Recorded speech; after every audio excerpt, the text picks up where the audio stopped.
would lay there was another set of a group of men that they were called the track men. Used to come in and put down the sleepers and lay the rails and secure the rails with special noggins that used to drive into the sleepers and just to run the wagons in, and the boys that used to fill the wagons were called trammers, and that was their job of taking the empty wagons in, filling them up from the chutes, and taking out the fills, and then going to and through the levels, filling the wagons, and of course that was what they were filling. When they were taking ore from the chutes, that was the real good stuff, or should be the best. That was the tin bearing loads. But when you're developing or driving, there's a lot of waste. But you've got to break a lot of ground before you get to the actual load.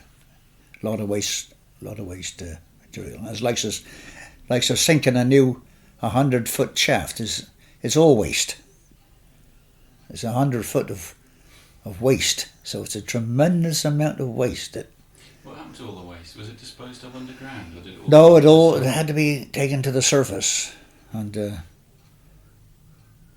I said it probably was crushed and used for roads or aggregate or something like that.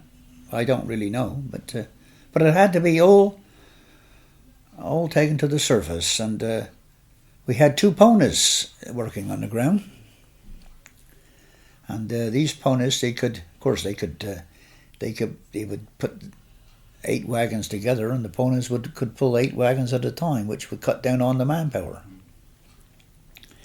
And we also had some Italian prisoners of war working at Eastpool, and they were given the jobs of tramming. They weren't never allowed to use a machine, not the Italians, prisoners of war. They were just doing the tramming work, just pushing the wagons. How heavy was a wagon when it was full? Oh, God. What would it hold? Dear me. I suppose a wagon contained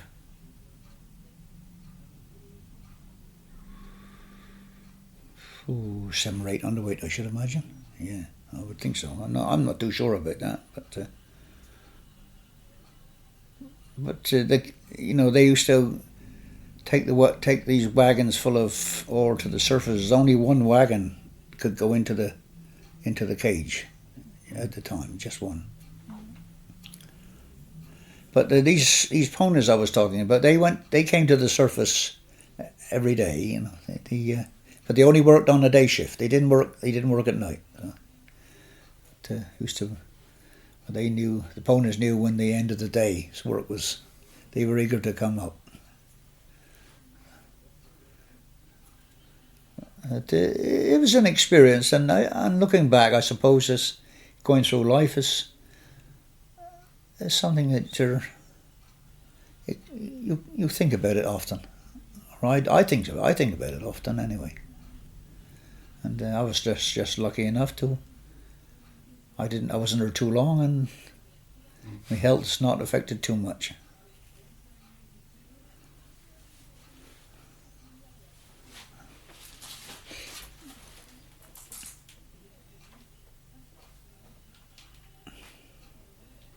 Oh, you were talking a few moments ago about pumping.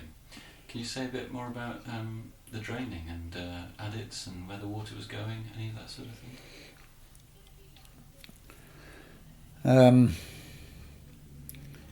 Well, yes, they would. The main pumping engine would pump the water to the adit. It would never come actually to the surface. It would go to the adit. And the adit, I'm not too sure that the main adit. I'm not sure about the depth of that, but that's where the water would go to the. Of course, and that used to enter the sea from Eastpool at Portreath or somewhere like that. I think that's where the county adit goes to takes it to.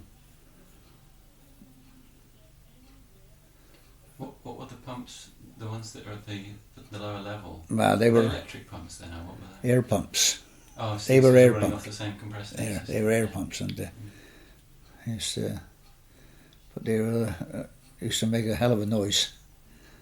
But they, like I said before, they were always breaking down. There was always the packing would frequently go. That would stop it, and of course, as soon as they stop, up comes the water, and then we would have to wait until it was nearly pumped out.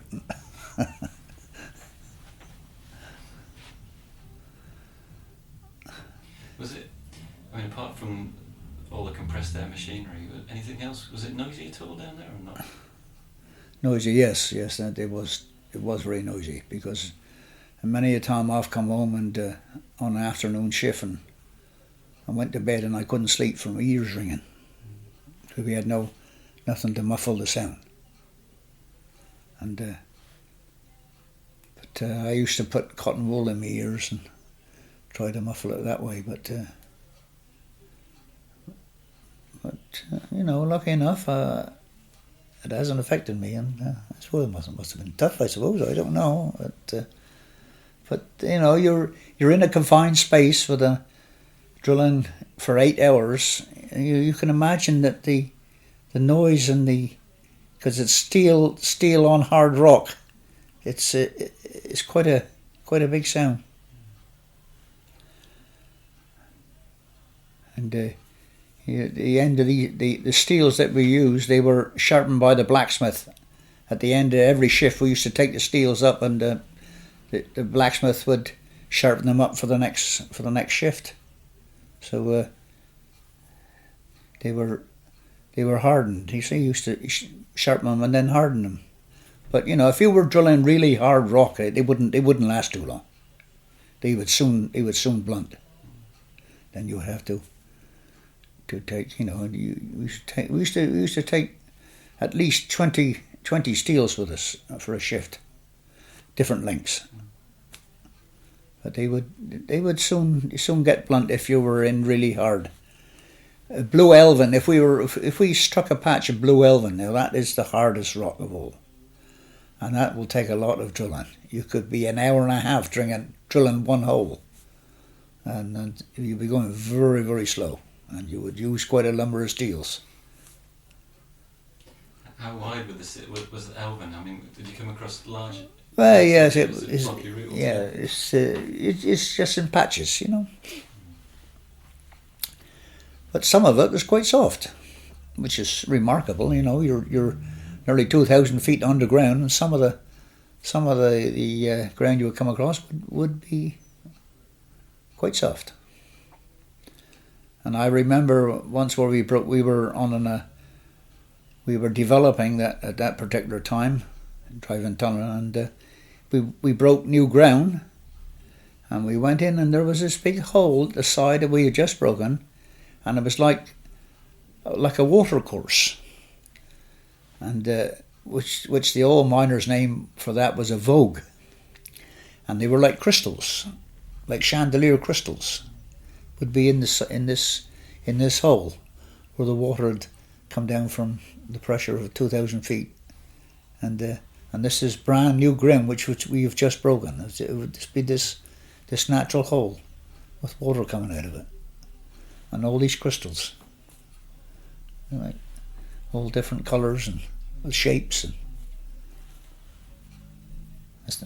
I saw that for the first time. I marvelled at that. It is interesting if you're interested in geology. And that sounds beautiful. That. Yeah. Did you ever collect any specimens? Yes, I did. I don't know, but I couldn't tell you where they are now. I had some of them, but I couldn't. I've lost them. But it's quite remarkable. You just break new ground, 2,000 feet down, and you come across a hole with a water course and all these crystals in it. Just quartz. That's what they would be. They were quartz. Did you come across any other?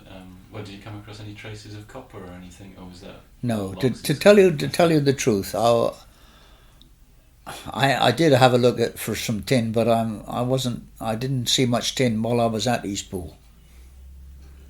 So I think that could have been one of the reasons why they weren't producing a lot of tin in the latter stages. And that's really the reason I think it closed down. But South Crofty, which is just along the road, and they had better quality seams for some reason. I don't know why, but I didn't see a lot of tin at Eastpool, but no doubt they did. I mean, I remember they've recently got a heritage centre at Eastpool at Taylor Shaft. And I was invited to, as well with my friend Mr. Butcher, Bobby Butcher and Leonard Crabtree, we were invited out to as VIPs to come to the opening of the heritage centre, and we went into a shop. They were selling mementos of Cornish mining, and I saw everything there from different mines, but there was nothing from Eastpool mine. There was not one specimen from Eastpool mine. So I went to and I saw the person in charge of this. I said, well, where is there specimens from Taylor's Eastpool mine, Taylor Shaft? We said, that's a good question. He said, I don't know. I don't know. I'll have to, I thought that was sad. I thought they had specimens from every other mine except Eastpool mine. So, but however, we had a quite an enjoyable day, and there were about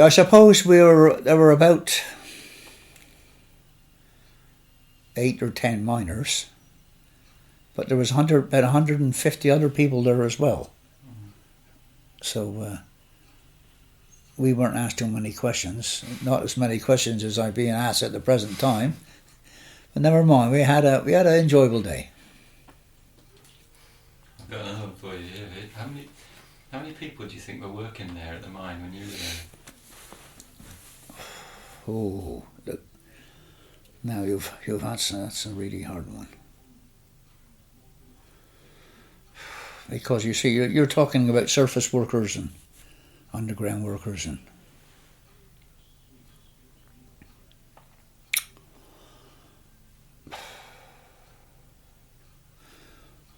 dear me, I suppose it would be 200 men. I don't know. I'm only guessing.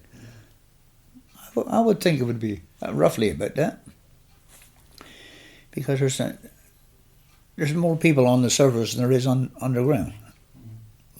You're talking about all the tables, vanning tables, where they treat all the tin and all the crushers, and it's a lot of surface workers to keep a mine going. It could be even more than that, like the blacksmiths and all this. Did you ever go to Tolvaden? Did you go and see the? No, I didn't. I didn't go to Tolvaden, but I did go up to Wheel Grenville at Troon. There was an experimental mine up there it was owned by the School of Mines, and we fellas that were sent out to during the war, we had a special day to go up to have a look at Wheel Grenville at Troon, and they took us down. We went down by ladderways, so we had no machinery there for dropping it. We climbed down and just had a sort of the instructors are to tell us, how things how they progressed in the years gone by, and it was quite interesting. Yeah, I quite enjoyed that. It was anything to get away from under the job I was on.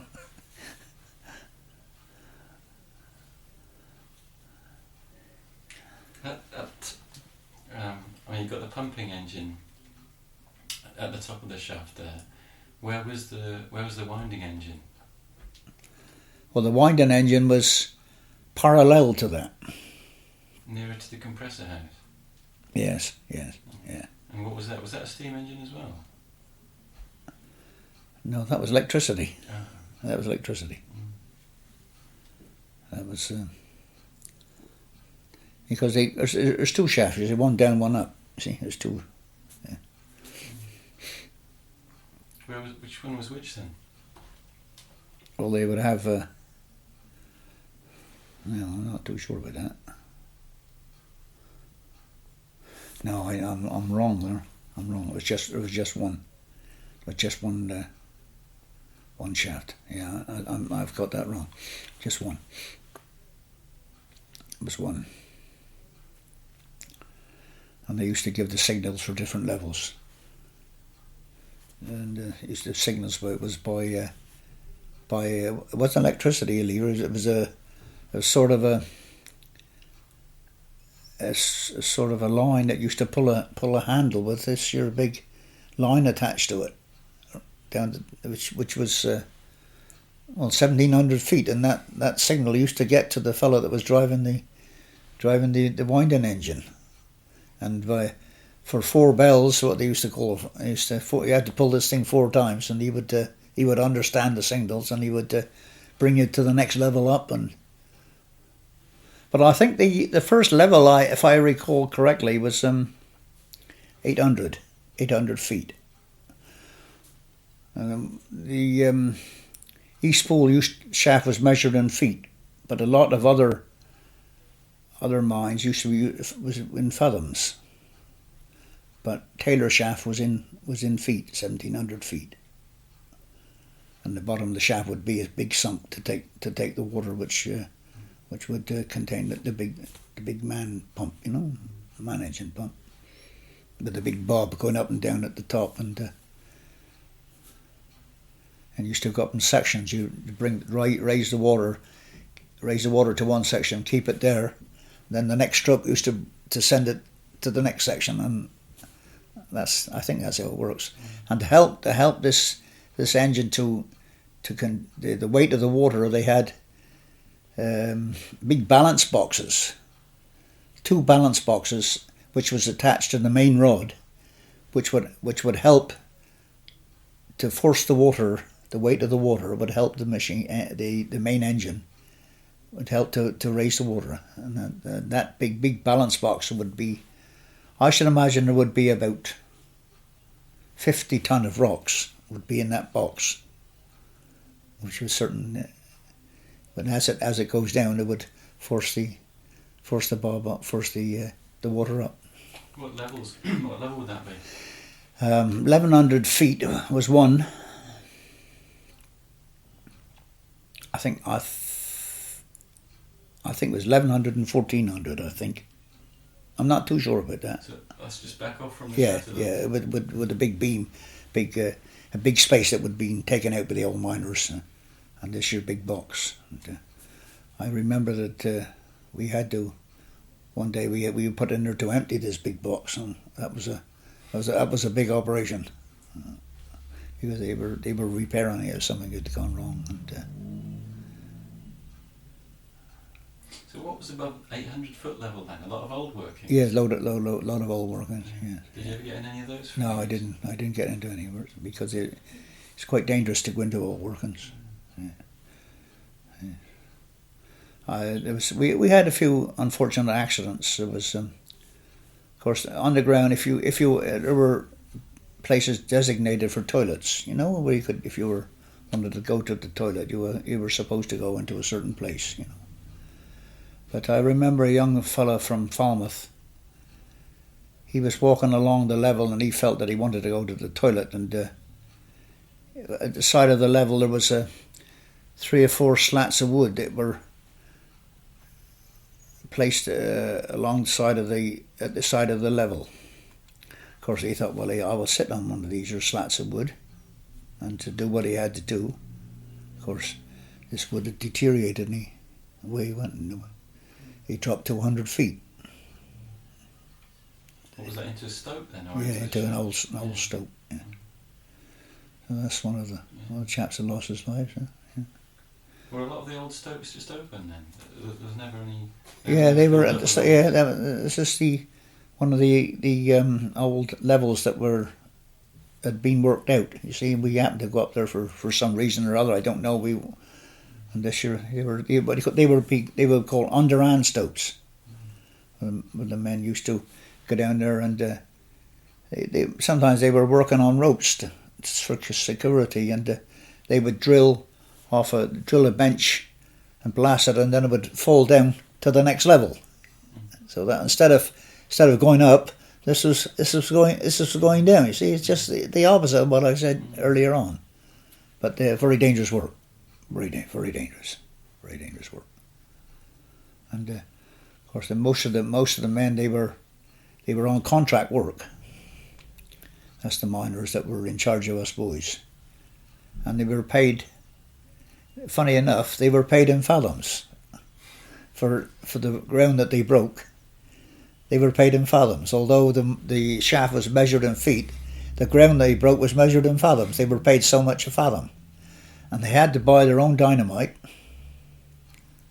and they had to buy their own fuses, which was we should put the fuse into the dynamite, and with a detonator on the end of the fuse, and of course we used to.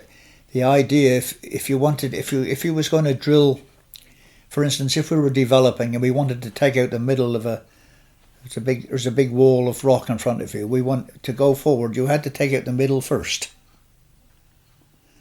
So we would drill sort of a diamond cut in the centre of that wall, where you would take your drills would have to go into about 4 foot into the middle, would more or less meet into 2 from the top down and 2 from the bottom up, and you would start to drill around those holes. So you would break out the middle first, and then you would break around, which would probably give you, say, you might go forward 6 feet, maybe. You see. So if you wanted to take out the middle first, you would have shorter fuses. The fuse would be cut to lengths, you see, and of course then the longer ones would go off about seconds later, after the middle had been taken out, and that was the idea. And to take the bottom up, you would put lifters in, because we had to break the bottom so that they could lay the track.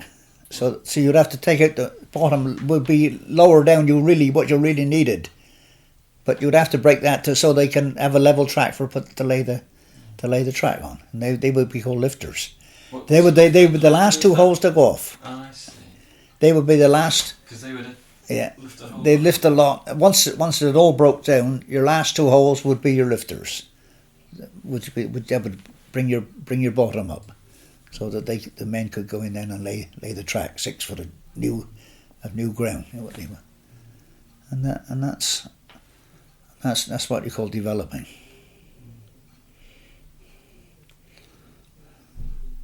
How far away from the shaft were most of these sort of runs? Oh, we could after your main shaft, we go down the main shaft. We would walk half a mile.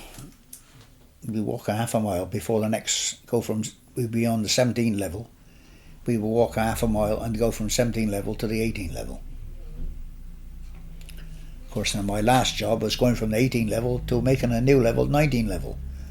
But I never did see the finish of that because I was sent to Scotland. So, but I think they did actually got down there and opened it up. I spoke to Leonard Crabtree, and he said they did actually start to work the 19th level, and then the mine closed. Mm-hmm. But that's my, thinking back on it is, I can't say I really enjoyed it, but I had my moments, I suppose. These drives that are developing out in different directions, was it like a grid, or were they going off in diagonals? Yeah, that's what they would call you would have a main level, and then you would have a level shooting away to your left. Now that what they would call a crosscut. They would be looking for another load. You see, like a load. Sometimes loads will split through the ground, through the earth. Normally they're horizontally, horizontally, and then they could what you call a split load, which will break off. Now they would drive another tunnel off to meet that load. You see, and that's what you call a crosscut. But normally that wouldn't last very long. They would peter out. They would get the best out of it, but it would peter out. It wouldn't. They couldn't follow it too far. It's just a freak thing.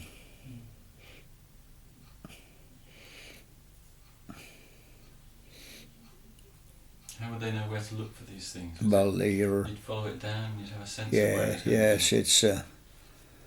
I don't think they had diamond drilling in those days, but they must have had some means of knowing where the.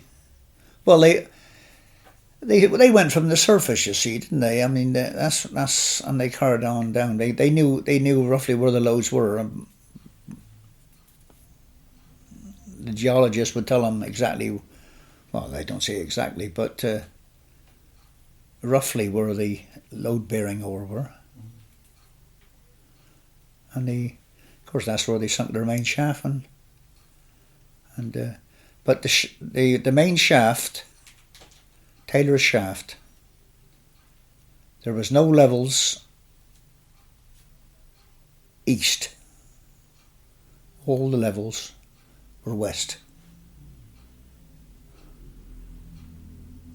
Was that because of where they thought the loads were, or because of where the sets were in terms of other? Well, that's the way I suppose they had the mineral rights to go west. I don't know. I should imagine that, but there was no levels east. All the levels were west or northwest. So, what would be the furthest? What would be the longest distance? Do you think? I mean, you said about half a mile or so, but what would be the maximum? Would that be? Oh, yeah, I should imagine. Yeah, it could be longer than that. Yeah, it could be. I should imagine. It could be. Oh, it could be 2 miles. They could, but not working. No. But for some reason, if they wanted to link up with another mine for likes of air or things like that, there could be. Oh, yes, easy 2 miles. Yeah. But it was very hard ground. I mean, we had no. We could, in the main levels, we could stand up and walk straight through. We wouldn't have to bend your head or anything like that. Not well if you was reasonable height. If you was 5'6" or 8, you could walk comfortably through. So we would break more ground than was actually necessary.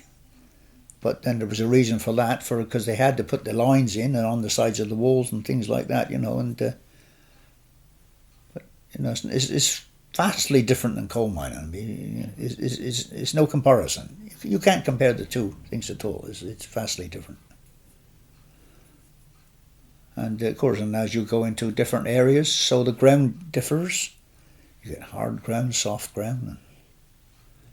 But you didn't need to any props up or anything, or I didn't see any props propping up ground. I didn't see anything like that. No steel props or anything.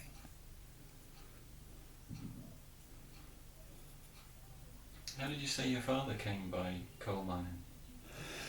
Well, it was in the Depression of 1926 when the general strike, and the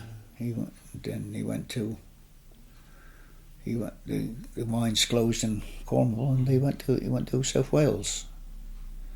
We had some relatives in South Wales, and he went up there, but he didn't stay too long there. But I've heard some of his experiences, and he was telling me that one day there was a mine that is quite close to here actually. It's called Park and Shy, and he was the junior chap was on that shift, and there was a fellow senior to him, and they were drilling. and they drilled to an old socket, which some dynamite had been left into the socket. It didn't explode, and they were drilling a new hole, but this hole slipped into this old socket, and there was an explosion. And my dad, he injured his legs, but his partner lost an eye in that incident. But it's just one of these things that do happen. And it has happened frequently, right? I know another fellow that was a father and son. They were exactly the same thing happened to the father and son, and that son lost the use of one of his eyes. And but that's the idea when you're developing. You make sure the sockets are clean. You wash them out with water before you start. Of course, if you're in a hurry, you want energy. Like I said, we're on contract.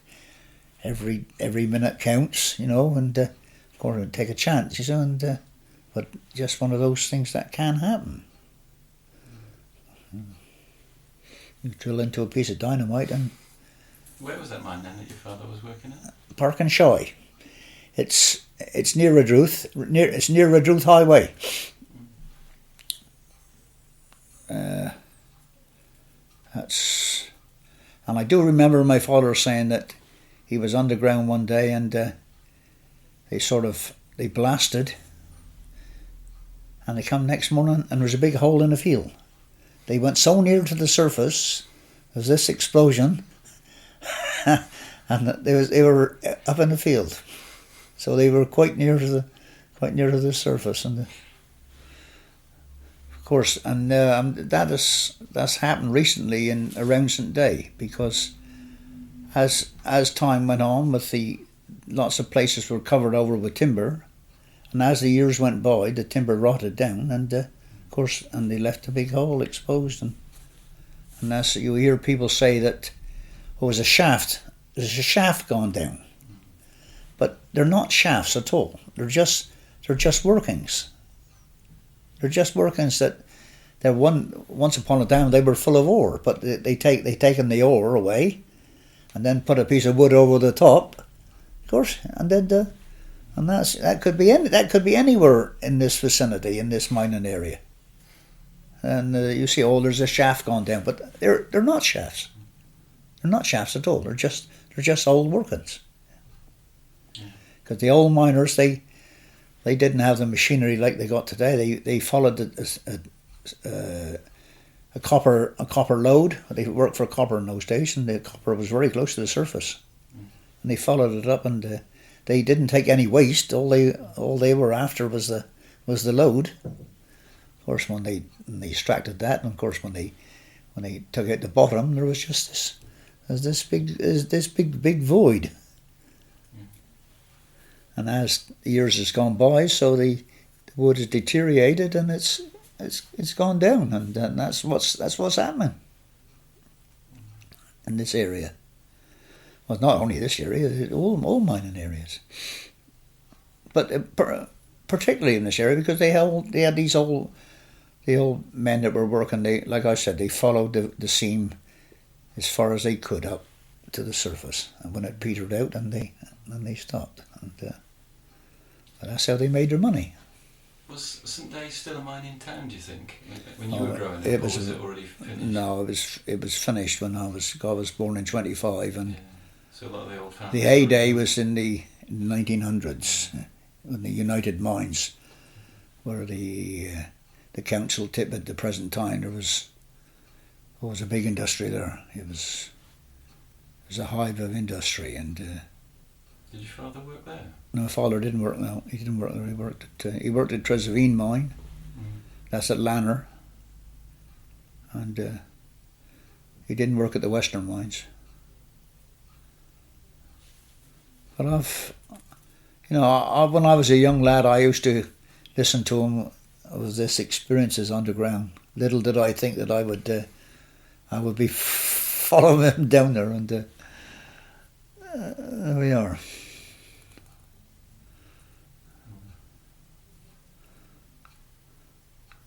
Well, that's been great. Oh, well, I hope Thank you you've. very much for I that. hope That's you've been-